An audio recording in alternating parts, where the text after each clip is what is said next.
Welcome to Everything's Psychology, the show that asks why we do what we do and then dives into the world of psychology to find the answers. Are you on a diet right now? Yes, you listening right now. Are you intermittent fasting? Or have you maybe gone the other way and adopted a high-protein diet?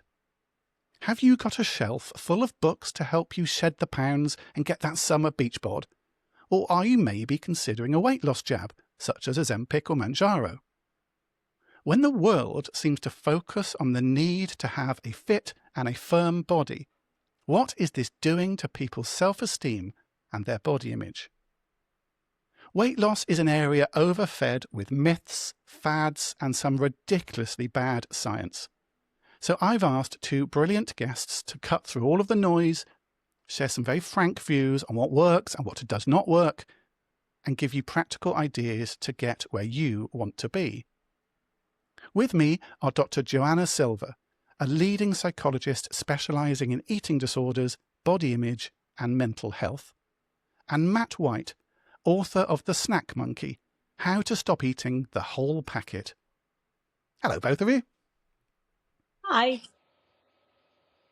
Let's start with probably the most difficult question here.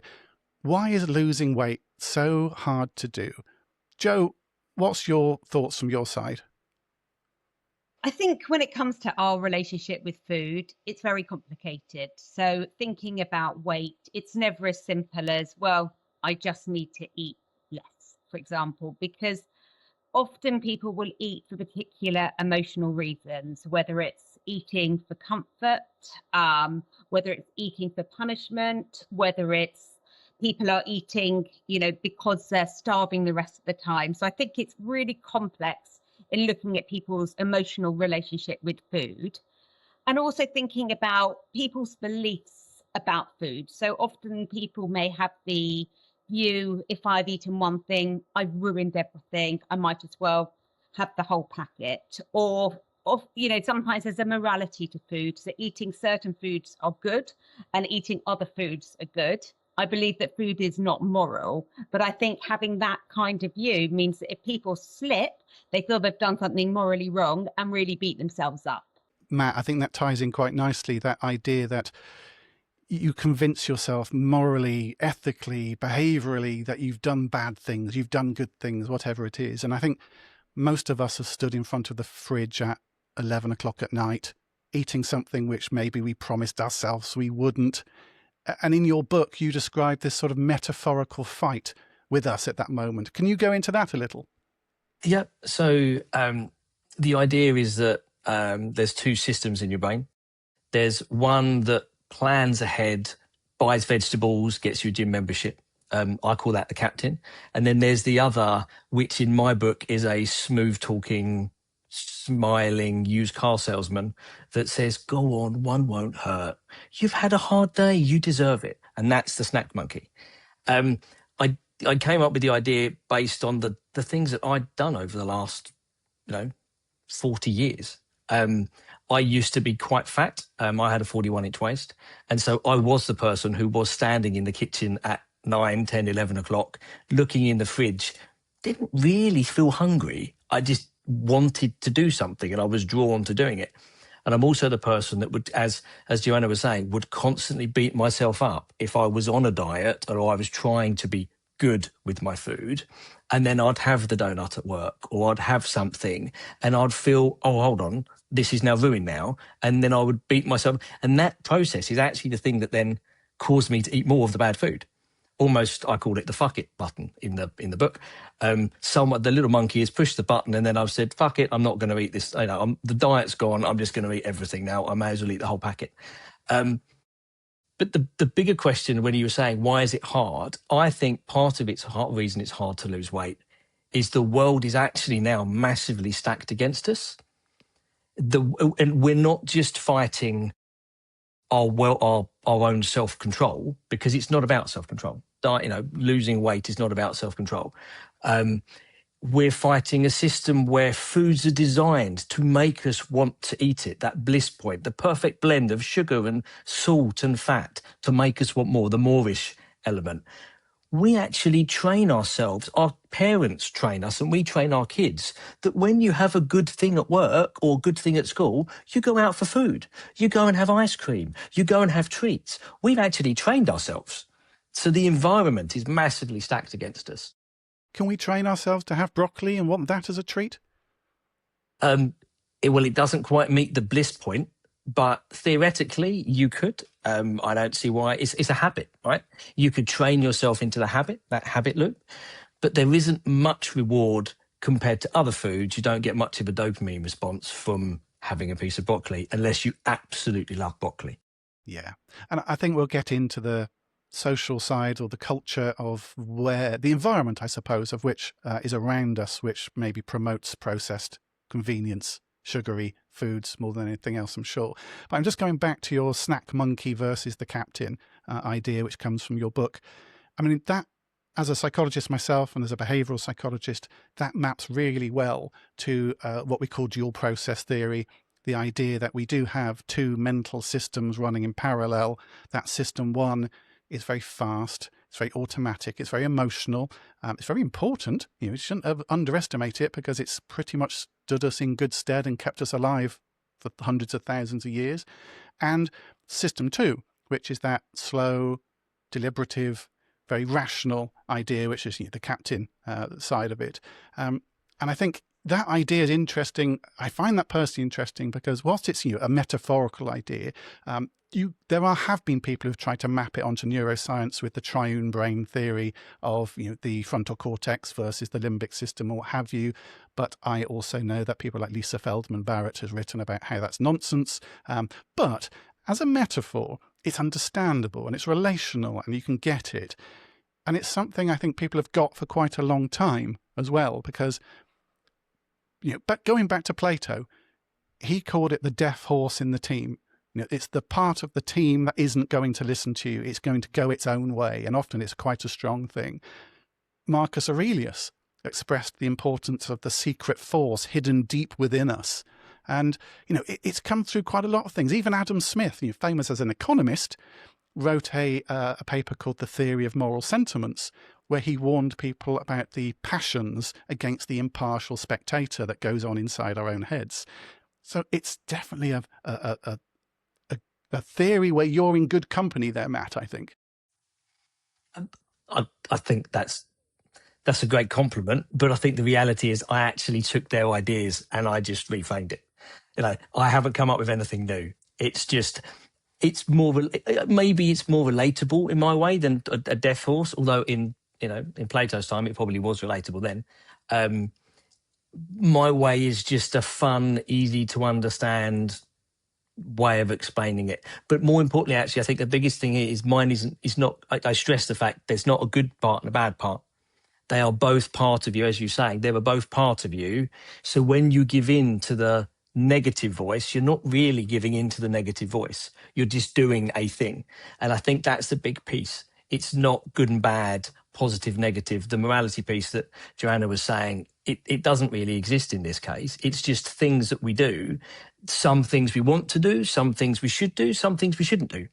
Joanna, from your side again, why is that important that we don't villainize a part of ourselves in this way, the good thing and the bad thing? I think as humans, we often want to rebel. So I think as soon as we tell ourselves, right, we should be doing X, Y, all we want is Z. So I think even in terms of, the way I like to see foods as neutral, there is a time and a place for all foods. And I think that actually thinking that you are allowed anything that you want, as long as you want it, is so helpful. Because as soon as, it's very interesting, you were talking about broccoli. I don't think I've ever met any client with an eating disorder or disordered eating who does binge on broccoli. And it's always the foods that people are trying not to eat that they will binge on, which makes them feel really, really, really guilty, and then can often really start the cycle of binge eating. And then some people will feel so appalled with themselves that they will make themselves sick and restrict.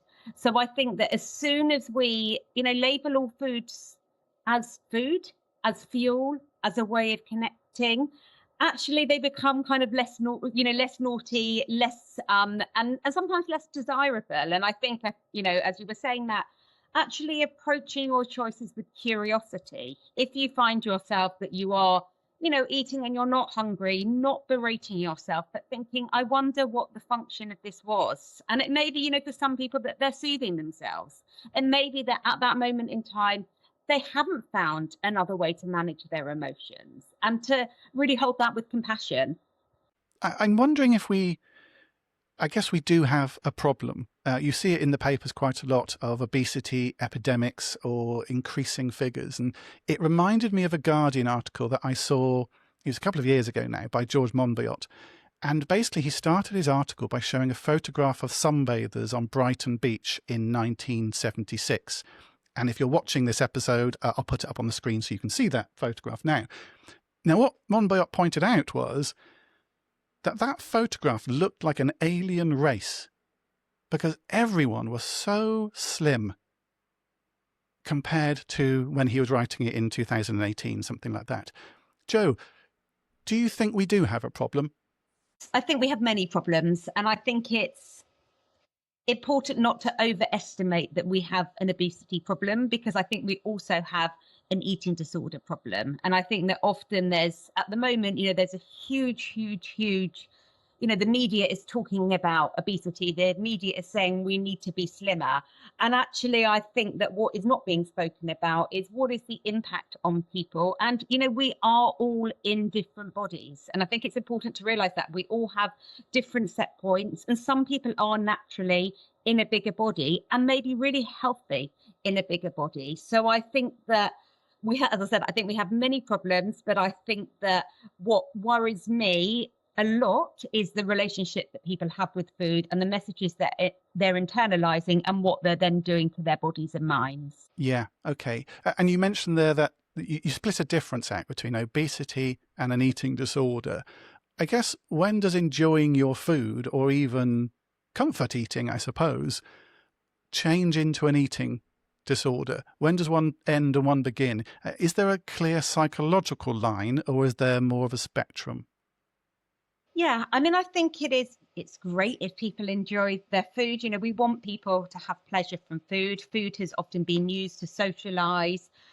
We certainly don't want it to be punitive or strict. And I think some degree of comfort eating is normal. So, it may be that you've, had a relationship breakup and that you turn to some ice cream once in a while. I think when it becomes what we call binge eating, binge eating is very different. The person will describe eating a large amount of food in a short amount of time. And I think what is particular to binge eating is that they don't want the food. They're often not even able to taste the food. And they really can describe zoning out, that they're not present. And then afterwards, real feelings of shame and guilt. So as with all of these things, there's not one clear cut, but I think it's looking at the function, looking at the frequency, how the person feels, and I think most importantly, looking at the distress and the impact that it has on the person's life. Okay, yeah. And is that from something like, I guess DSM-5 will present criteria or any sort of frequency thresholds for when eating is considered a problem? Is that how you diagnose binge eating disorder, for instance? It's one way, and it's a guide, but I also think that we don't need to be slaves to diagnostic criteria. A lot of people who I see in my practice are really, really distressed and may not fit one particular diagnosis, or may have bits of both. And I think it's really important to validate any distress whatsoever. If you're using food as a way of managing your feelings, then it's important to have help. Yes, okay. And I know I've read some articles from you on that, and you talked about the distress that people might feel after eating, and that shame cycle again. And I think that shame cycle is interesting, because behaviourally, it's a trap, isn't it? That research constantly highlights, but I think it's all very well being in research if it doesn't actually get out to people so that people can feel okay about it. That shame is actually one of the most powerful, aversive, emotional states that we can experience. And yet, paradoxically, it tends to drive the very behaviour that it's punishing. Yeah. Why do we feel that? Is it, going back to Matt's point about the media and the environment, the context of which we eat and judge ourselves against maybe other people?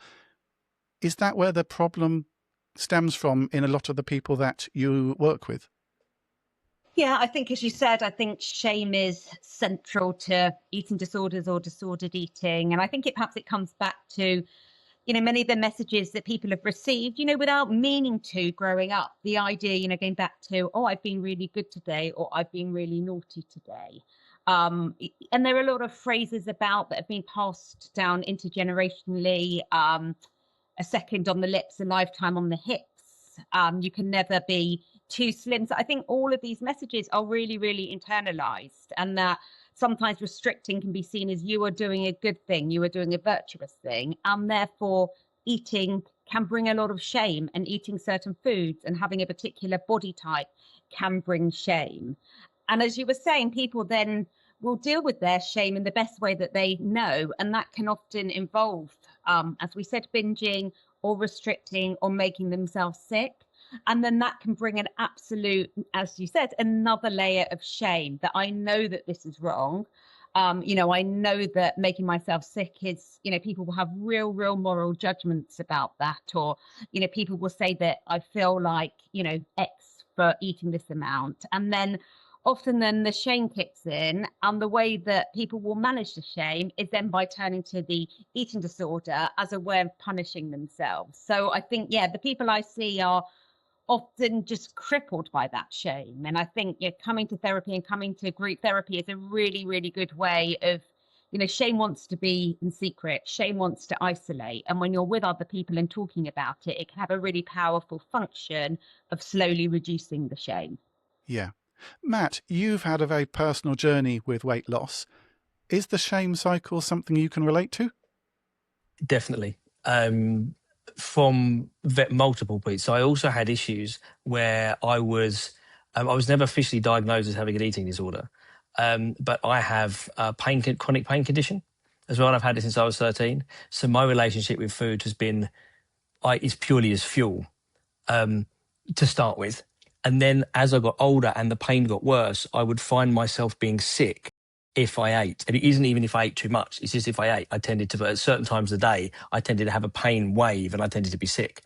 And in my own head, I then felt, because people around me said, you must be bulimic. You must be having this eating disorder, even though clinically there is a perfectly valid reason for it. And now I've gone through all of the stages of, acceptance of the fact that these are the times when I should eat, these are the times I shouldn't eat. If I eat now and I eat a small amount, I'm not going to be sick. All of those types of things, because the pain condition's still there. But the shame still happened, even though I didn't actually have a reason for it. And then that shame then also led to me thinking, well, once they're accusing me of that, I will just eat that much more. That fuck it button again. And so I ate more, and I would find myself eating way more. And it's not just a case of eating the whole packet. I'd eat the whole extra large Domino's pizza. Yeah. And Joanna, if you have a patient come to you, you're speaking with someone, I'm sure lots of people listening are going to relate to that shame, not with an eating disorder maybe, but it's a very natural thing, isn't it? What would you say to somebody to break that shame cycle? Yeah, I would say that, whatever you're feeling or experiencing, it's not your fault. So I would really, really de-shame that. I think that if you think you might be suffering from an eating disorder, eating disorders are serious, mental health illnesses, they're not a choice. That you don't need to suffer alone. And it can be really, really hard to talk to someone, but actually that can be the first step. And it's really brave. And I think that, your journey through, and as we said, it's not just eating disorders, but if you are using food for other purposes, it can be very, very difficult, because if you start, what we're asking people to do often is to give up their coping mechanism. And that can be very hard. If you're used to feeling sad and then eating, or feeling angry, and you're not doing that, sometimes you can be left with, gosh, how do I manage these feelings? So I think that, I think to really, really just, see where you're at and approach yourself with compassion. Compassion and shame don't go very well together, and it can be very hard to be compassionate to yourself. but it can be very, very helpful. And to be very forgiving. You're going to get this wrong. Even if you are taking steps to improve your relationship with food, we expect blips along the way. And I think that, realizing that that is very, very normal, and being forgiving and compassionate and not pressing the effort button. Can I just jump in there? Because what Joanna was saying about talking to people, that was probably the biggest thing. I still don't really talk to people about it, but I've become a lot more open. And it's the same equivalent, right? In my head, at least for me, it was the same. I'm sharing, and it's no longer in the dark, it's out in the light, and just someone seeing it is actually enough to reduce the shame. Joanna's, it is bang on the money. Just somebody else knowing is enough to reduce, somebody else knowing who isn't judgmental, I should say, is enough to start reducing those shame levels. And did those people then help you? They were on the journey with you. You're almost accountable. Some, yes, some no. And one of the things I write about is in the book is I actually took an idea from David Goggins and the foxhole. He talks about the foxhole crew. There are people in your life who you automatically surround yourself with. Some of them think they're helping you, but they're not. Some of them, and a good example of that is if someone says, "Oh, I know that you're trained, you're studying for this, but you've had a really hard day. It's okay to not do the study tonight." Well, no, it's not. That doesn't help you at all. It might be okay to not do it, but that's not a support. It's a comfort. There are those other people who will, in the face of it, you will think would be incredibly supportive to you, but actually they're the ones who are trying to pull you down. Because whether it's for their own reasons, well, it feels like they're trying to pull you down, I should say. I can't say they are. But they are undermining you. They are shaming. They are making the shame worse in that instance. Other people are incredibly supportive, both from a comfort and from an encouraging you to do the thing. I had friends who, when I was trying to lose weight, the traditional way of just going to the gym, they changed their schedule to go to the gym with me, to give me some accountability so that I was less likely to quit. Those are true friends, right? Those are the people who are in your corner supporting you. But I also had people that know, like, "Oh, if you're tired, here, have a donut."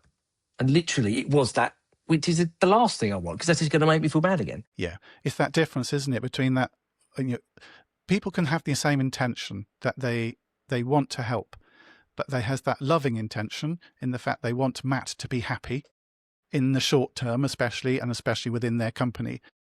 And then there's actually the short term can be quite painful, but you're getting to where you want to be, which ultimately is helping. And the real people that love you are the ones that will go through that pain and, like you say, help construct that environment of which it makes it easier to do what you wish to do and harder to do what you don't wish to do.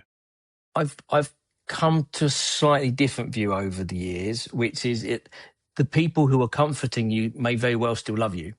I mean, my mum is the best example of that. Yeah. She is the person who always comes up with a reason why I shouldn't necessarily do the thing I'm pushing myself to do. It's not because she doesn't love me. It's because she wants me to be safe and comfortable as opposed to drive to the thing that I'm doing. Yeah. I wonder if also what we're talking about is the ability for other people to tolerate your distress. Because often, as we were saying, people might turn to food because they cannot tolerate their own distress. I can't bear to feel anxious. I can't bear to feel uncertain. And actually, when I'm eating that food, in that moment of time, I don't need to think about it. I have that relief. And as you said, like in the short term, these methods work. That's the thing. They can just numb the feelings or whatever it is. Obviously, in the long term, they don't, and they add to it. And I think that when you are changing your behaviors, it can be, as we said, very, very difficult. Other methods of managing your emotions often don't hit the spot quite as fast in that moment, but in the long term are really helpful. But I think it can be, you mentioned your mum. I think it can be very, very difficult for supporters to see someone upset and want to soothe. And a lot of the work that I'll be working with parents and loved ones is actually teaching them that to tolerate their child or their partner's distress. But it's hard because if they don't have the tools, or if they've used food as growing up as a reward or a way of soothing themselves, that is that kind of their language. What can people say to those friends and family that are in that camp? I think often, the most supportive person is just there alongside the person. I think sometimes people, loved ones can put a lot of pressure to fix, and generally people don't necessarily need to have a friend as a therapist, but just being beside you.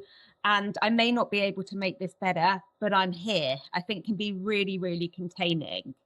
And I think often, also just asking someone, I think that sometimes people are a little bit on tiptoes around people who are suffering from food distress, and perhaps in a calm moment saying, look, my instinct is to do this.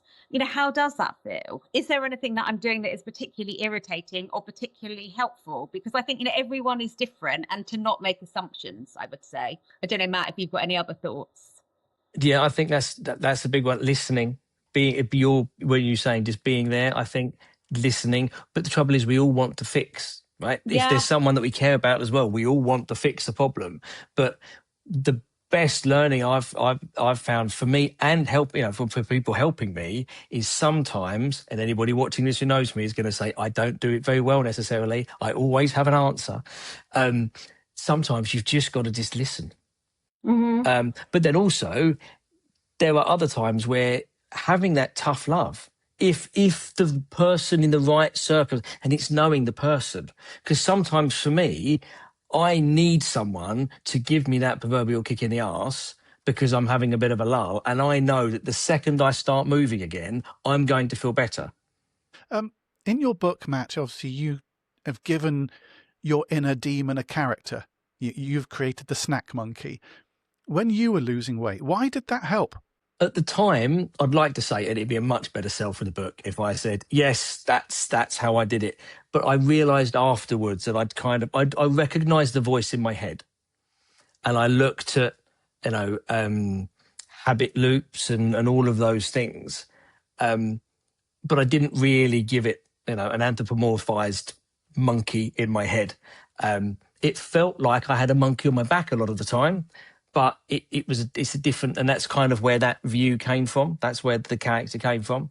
I did definitely feel though that I had two voices in my head, one which knew that I was doing the right thing and that I was making the right plan and I was doing that. And you do that voice is the voice which we tend to all grow up with. Because if you're failing, you work harder, you try harder, you replan, you redo all of those things.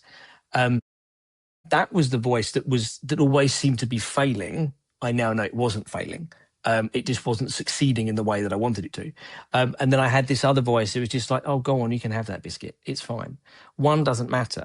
And obviously one biscuit doesn't matter. One biscuit doesn't form the habit. One biscuit doesn't make the diet. Much like one eating cigarette all of the other matter. ones afterwards. Yeah, exactly. Eating all of the other ones afterwards. That's the thing which forms a habit. It's the second biscuit that starts things happening. And yes, I suppose the short answer is yes, it helped because it made me more aware of the circumstances, but it didn't make it easier because it was a little monkey in my head, as weird as that sounds. But the monkey has strategies, and I think that was the sort of nice thing in your book. The monkey has tricks that it plays on you, and you've got several that you put in the book: the tomorrow lie, the fuck it button, which you've mentioned already, the health halo. What are these, briefly, and I guess which one do you think catches most people out? I think probably, so they are things that we do. So the tricks, the monkey's tricks, are the things that it does to encourage us to do something else. So for instance, the tomorrow lie is we see our tomorrow us as a better version of ourselves. So it's easier to say, I'll start tomorrow, I'll start on Monday. When in reality, you're not going to. And actually, we've proven that, or science has proven that we see the future version as us as a stranger, effectively, when they do brain scans. The health halo is the fact that I've done this really healthy thing. I've been to the gym. I've done all of this. I've worked this. Therefore, I've earned these extra things. I've done these healthy things. Therefore, I can do these not. Almost that moralistic. I've done this good thing. Therefore, I can do this bad thing. I think everybody is caught out by all of them. We've all procrastinated, because the other thing is it's not just about dieting, but we've all, because that's just procrastination. We've all come up with a justification to start tomorrow, start next week, start what have you. We've also all got to that point where we've said, oh, screw it, I've done this now, so fuck it, I'm just going to carry on. There's lots of the tricks that we all do. Interestingly, a lot of them can be resolved in basically the same few things, or resolved. Awareness is the key thing, helped, worked on. I mean, the key thing is awareness, looking at them, and when you do it, there are certain times when I know that I'm going to procrastinate. And it's not dependent on what's coming up on Netflix. It's based on where my mental state is, how tired I am, how much I've had to eat, whether I've had my workout. You know, these are things which impact me as an individual. But awareness is probably the key thing for all of them. But I think we all suffer from all of them, right? We all have that inner demon that we do the wrong thing when we know we should be doing something else. Yeah. And Joanna, I was going to ask you, from your perspective, from your clinical perspective, I suppose, are you recognising the things that Matt is talking about in a very relational, conversational way in the patients that you deal with? I guess if we were talking in cognitive behavioural terms, I think a lot of what you're describing we would call cognitive errors or cognitive distortions. So, very black and white thinking. I've either, eaten brilliantly or eaten terribly, or catastrophizing. So these are, as you said, it doesn't just come with food. So that's what we would call it. But I think that what is really important, and I think you've named this, is actually having that awareness and pausing. Because often, life is so fast, and a lot of the people, as I said, who will, be on a binge will actually not even realize they're doing it afterwards, not even taste the food. So I'll often encourage people just to notice. And I think if you haven't been aware of these thoughts, like at the beginning, you may not be able to challenge them, and that's okay. Just having the awareness is really important. And then often I'll say to people, as I've hinted at before, I don't believe in you can't have or you can have, but, just perhaps take a moment, think of the pros and the cons of having this. Perhaps asking yourself that, is this behavior in line with my long-term goals? And then you can make a decision. And sometimes if people, have the urge to binge, they may really, really feel the urge. And just by saying, okay, I'm going to delay it for 5 minutes, I'm going to do whatever 5 minutes, and then I'm going to make a decision. Yeah, okay. And it's interesting, you're both talking about awareness, and the point of view they've got at the moment is to be aware of yourself, to be aware of the things going on inside you and maybe the battles that are going on. Another aspect is, I imagine there's lots of parents listening, watching to this, who will be thinking about their children and making sure and caring in a loving way that they're not creating an environment which may be perpetrating food in a certain way. And I'm interested in, Joanna, your view for parents. I guess, what is the psychologically most harmful thing that they might be doing to their children regarding body image, weight loss, nutrition, which they might not even be noticing or doing or intending to do? Yeah. And I think I always come from the assumption that the vast majority of parents really do the best that they can. So I think it's important to, not induce any kind of guilt or shame in parents who might be listening. I think that, what can be helpful and I guess what can be harmful is if a parent has a difficult relationship with their own body and perhaps might be talking about it in front of their children. So I don't like this part of my body, or I don't look nice in this. That is giving an impression to the children that, bodies are a source of shame or a project to be working on. I think that, again, often with really, really, well-meaning intentions, parents can get into the habit of, we only have treats on X amount of days, or, this is a naughty food. And I think, again, that can really be setting it up from a young age. Sometimes, again, with the best intentions, parents might keep certain foods locked up. And again, that's setting the example of these are forbidden foods. These are the foods that are naughty. So I think where possible, to normalize food, to make food a pleasant environment, an opportunity where you can sit down, where you can talk, where you can reflect, and to have all foods. Yeah. Okay. What about using food as a reward, I suppose? Matt, you even mentioned treats at the beginning. When we think of treats, we automatically have the sugary foods in mind. Well, generally, I get a packet of sweets, I get an ice cream, I get something like this. We get something which is from the naughty list, from that cupboard that you said, Joanna, that was locked away. How should parents use food as a reward, or should they at all? I think it's a hard one. And I think, for example, if someone, I don't know, has finished their exams, it can be really lovely to go out for dinner and to go for your favourite dinner. And I think what's important about that is it's not just about the food. It's about, the whole experience. And I think that, on a hot day, it would be lovely now to have an ice cream. And that's, again, because that's what I really need in this moment in time. I think when it becomes your only method of reward and, there is nothing else, what could be really rewarding is spending some time with your child and going to the cinema or, taking them out for the day. So I think it's important to have a variety of ways of expressing love, really. But it's not to say that food can never be a source of enjoyment and pleasure and connection.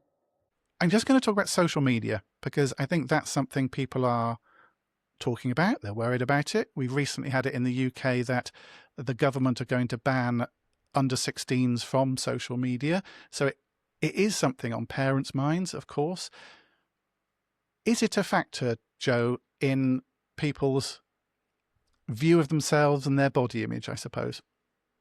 I think it is a factor. I don't think it's the only factor. I think people have had, body discomfort and disordered eating and eating disorders long before social media. I think the problem is that it's not regulated. Anyone can post on social media. Anyone can be a wellness warrior. Kids can be mindlessly looking at it. We can put the best parts of ourselves on social media. So then people can be comparing how they perceive they look with this ideal that may not even be true.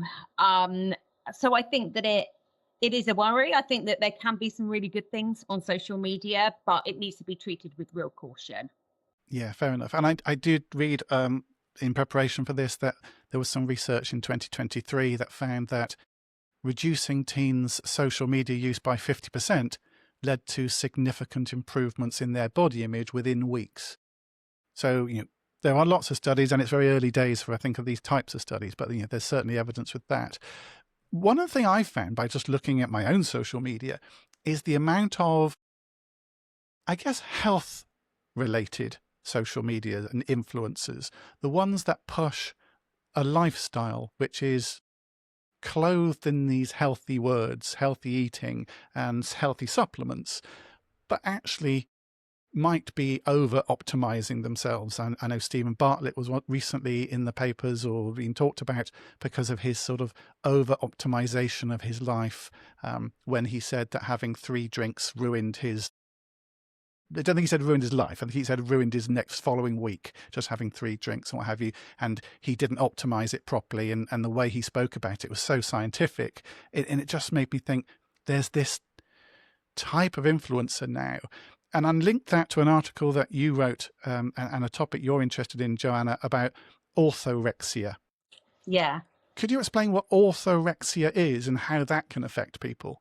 Yeah, so orthorexia is when someone is very preoccupied and obsessed with healthy eating. So it may be that they're limiting their food or eating certain types of food, and that the goal is not to lose weight per se, but to be very healthy. And again, I think it comes back to the distress that it causes. It can really interfere with someone's life. They might be not going out for the next week or having a very bad week because of 3 drinks or not going out with friends to social events. So it can really impact someone.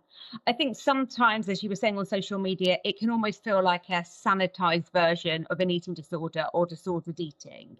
That, something that is really praise. People people can get a lot of praise for these lifestyle choices.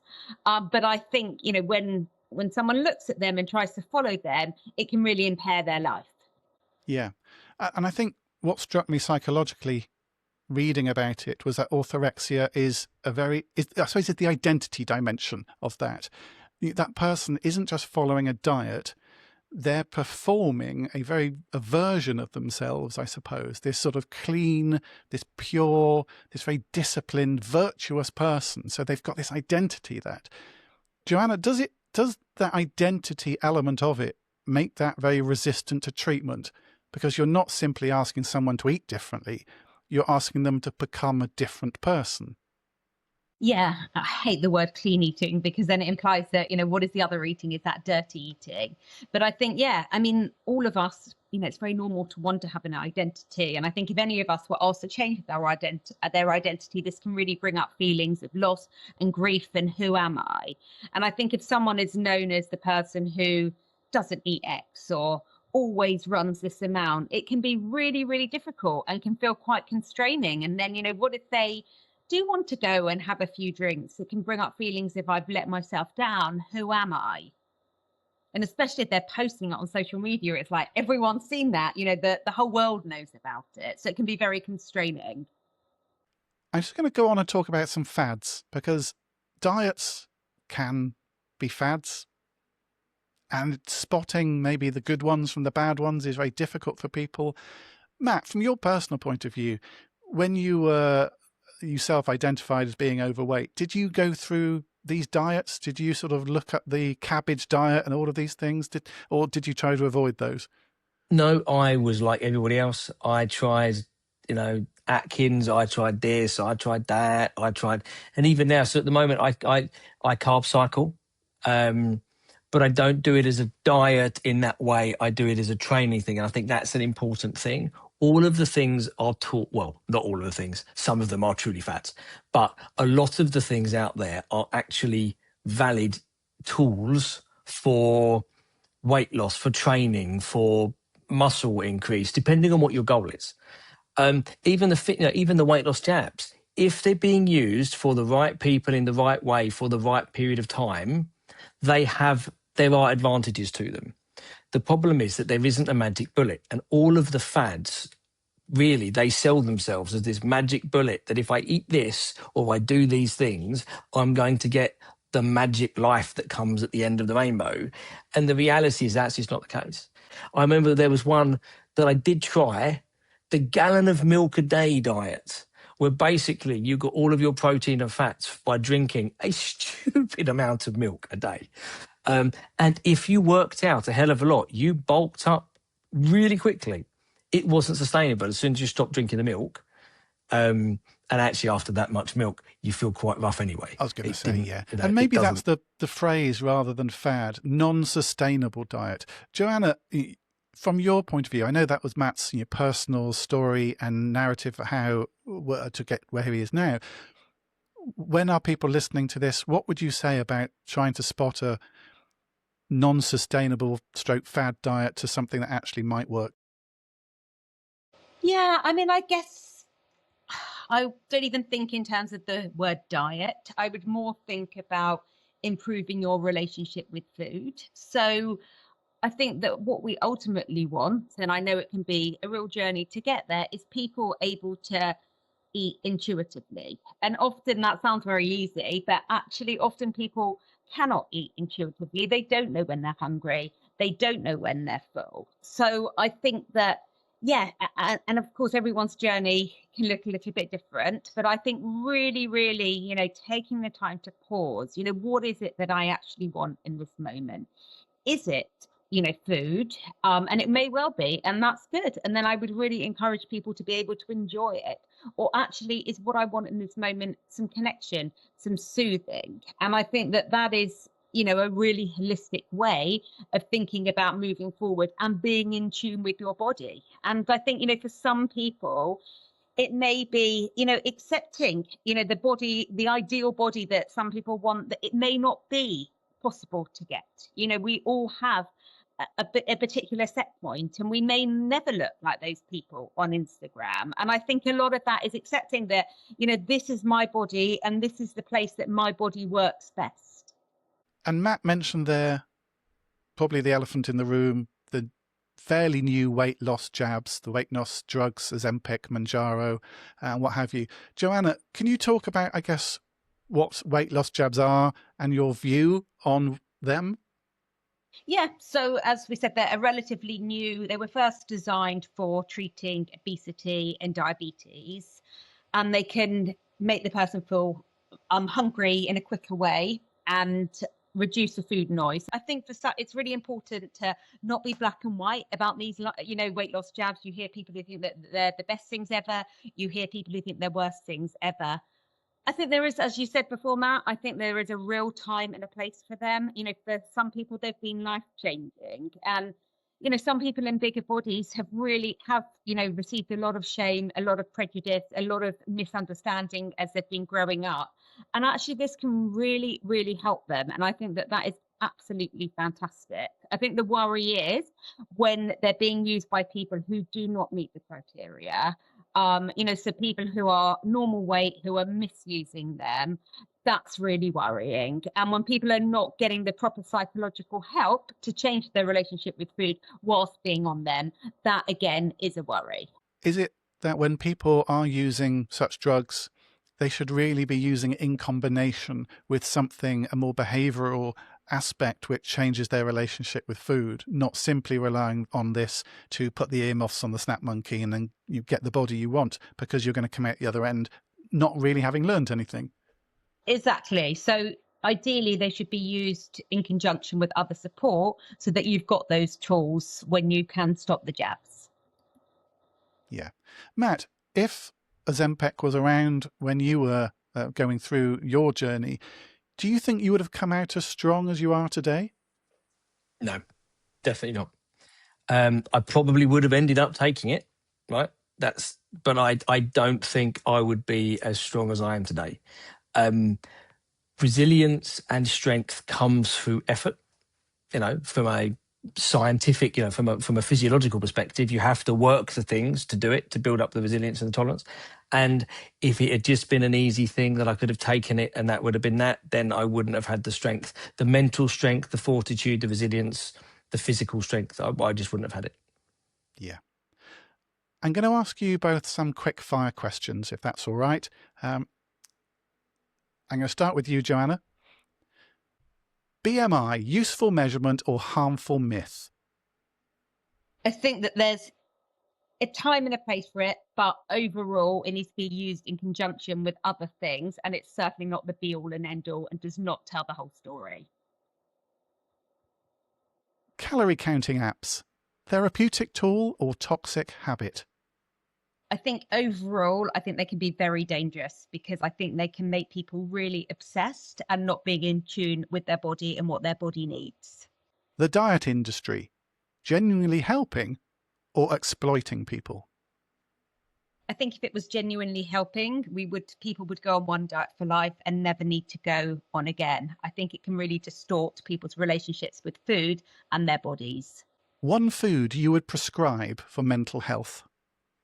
I'm not going to name a food, but it would be a food that gives people pleasure and enjoyment and perhaps has connotations of happy memories with other people or by themselves. Well, that's a brilliant answer. Yeah. And finally, finish this sentence. A healthy relationship with food is one in which you're in tune with your body and in tune with your other needs. Fantastic. I'm intrigued now of what mine are going to be, because my answer to that would have been a healthy relationship with food is one that is possible. Well, that would have been a good one. So I would... Too late, Joanna. Too late. Yeah, I was going to say, so yours was a worry. much better, more encompassing answer. So I'm intrigued as to what mine's going to be. Not sure. I like yours. It's easier when you're listening to other people's questions, Matt. Yeah. You've got yours coming. Yeah, here we go. Let's find out. Here we go. Okay, Matt. Willpower, real psychological force or a convenient fiction? Real psychological force, but not endless. Start Monday, rational or trap? Both. Why both? Because starting Monday is sometimes a valid reason, but a lot of the time people do it because they're just procrastinating and they're not going to start Monday. The worst diet trend of the last decade? Ooh, too many to choose from. The gallon of milk a day one was pretty bad that I did, so I'll take that. Ozempic, medical revolution or very expensive shortcut? I'd say again both. In the right thing, it is a medical marvel, but for most of the people, they use it as a shortcut. Complete the sentence. The snack monkey hates it when you... Plan. What do you mean by plan? When you've put systems in place that mean that the choice is actually less of a choice and more of a habit. A good example is where you pre-portion your food. So rather than having a huge bag of crisps and just saying, I'll only eat a few, you portion them up, or you put a few in a bowl and you take them away.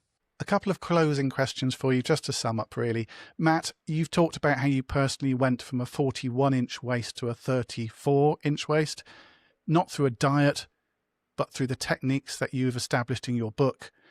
If someone listening right now is standing at the cupboard, packet of hobnobs in their hand, what's the one thing you would say to them? Be honest with yourself. Are you bored or are you hungry? And if they say I'm bored, but I still want the biscuits? Put the biscuits down, go for a walk around the room, pick up your phone, do some texting, read an email, read a book, and then come back in 5-10 minutes later and see if you still want them. Because then you might actually be hungry. Joanna, if you could delete one concept from the public's understanding of eating disorders overnight, that one myth that causes the most damage in most people, what would that be? That you need to be a certain size to have an eating disorder. People with eating disorders are all shapes, all sizes, all genders, all races. Brilliant. Thank you so much, both of you, for your time to chat about the psychology of weight loss. Where can people find out more about you and your work, Joanna? So I've got a LinkedIn profile, which is Dr Joanna Silver, and I also work at ORI, which is a treatment clinic for eating disorders. We do intensive day care and outpatients. Fantastic. I'll put both of those links in the show notes so people can just click on those easily. And Matt, where can people find out more about the Snack Monkey? So I'm on LinkedIn. Well, it's kind of standard thing now, MCFY on LinkedIn. But then also I have therealsnackmonkey.com, which you asked earlier on about which of the 10 tricks the Snack Monkey does are the ones where there's actually a quiz, an interactive quiz, so you can work out which one is most appealing to you or most used by you. But then also the book is available on Amazon. Fantastic. So search for the Snack Monkey on Amazon and Matt's book will come up. Looking down at my pad to decipher all the notes that I've made from my conversation with Joanna and Matt, I've got a few key takeaways. And I think the strong point made by Joanna was that shame can drive the cycle of eating. And that's often is the core engine of disordered eating. And we should remove, I guess, the morality from food. We should treat food as food. Approaching eating with curiosity and self-compassion breaks the cycle more effectively than any form of restriction might do. The next thing I've got here is about awareness. Awareness of your eating also came across, I think, from both Matt and Joanna, recognizing that our snack monkey plays tricks on us and there are ways to play tricks back on it, such as planning our food, controlling the portion sizes, and getting others around us to be supportive and not just caring. And finally, I think the message was very clear that there isn't a magic bullet to weight loss. I wish I could tell you there was, but there isn't. Not even Ozempic and Mounjaro. Weight loss drugs, fad diets, calorie apps are tools. They are not solutions. And really only work, I guess, with the right psychological support that goes along with them. So it isn't that Ozempic or Mounjaro is bad in itself. It is probably bad on its own, though. And the goal should really be, in Joanna's words, intuitive eating. Being in tune with your body, being aware of your hunger and your actual needs or your boredom, as Matt said. And I loved Joanna's final view that a healthy relationship with food is one that brings joy and is in tune with your body and other needs. In the show notes, you'll find links to all of Joanna's work and Matt's book, The Snack Monkey. And I'm also going to put a link to an extra book, and it's one that I contributed to myself, called Self-Help Without the Hype. If you're watching this, it's on the shelf behind me.